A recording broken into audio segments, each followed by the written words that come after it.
Greetings, ladies and gentlemen.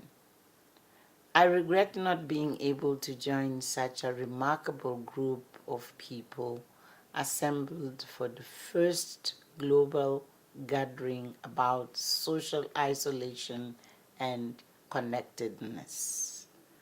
I very much wish I could be with all of you today. Thank you especially to my friends Kim Samuel and Peggy Dulani for their invitation to speak with you. Here in Southern Africa, there is a growing recognition of the pervasive effects that social isolation can have on people living with poverty, disabilities, human rights abuses, and other challenges.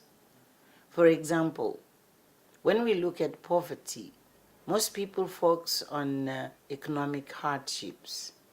Here, we are looking at poverty holistically by focusing on the overall well-being of an individual and their community in order to eliminate chronic isolation as both a contributor to and consequence of poverty. Without meaningful social connections, people often feel unsafe and as if they do not belong, which weakens the social fabric that holds us together and enable us to develop inner resilience and the ability to thrive.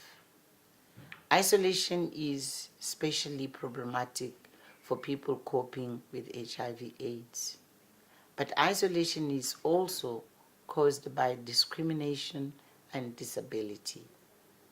In my country, Mozambique, disability due to landmines is a major problem.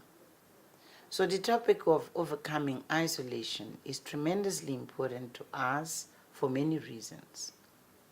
Fortunately, there is an emerging recognition among civil society organizations, governments, and development activists that we can't just look at the physical manifestation of the problems we are trying to address. We must look at the social, emotional, and psychological effects too. Multidimensional problems require multidimensional solutions.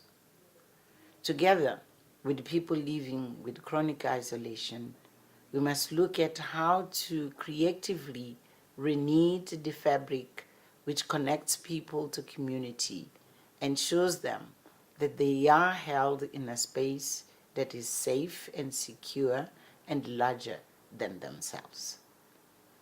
You all are part of an emerging movement to do this, as is my organization, the Foundation for Community Development in Mozambique.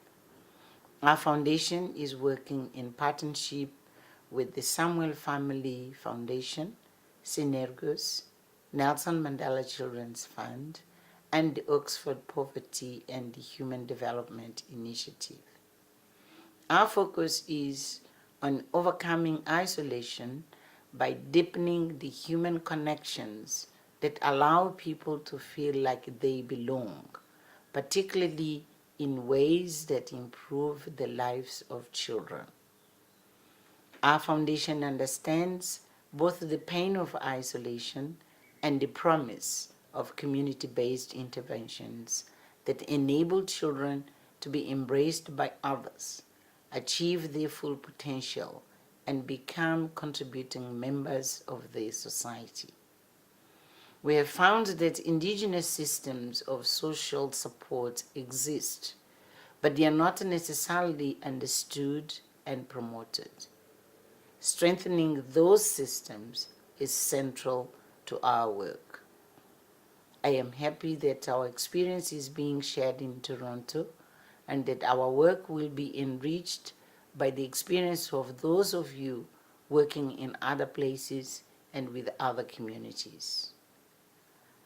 I very much look forward to learning about the outcomes of this symposium. I wish you a resounding success. Thank you.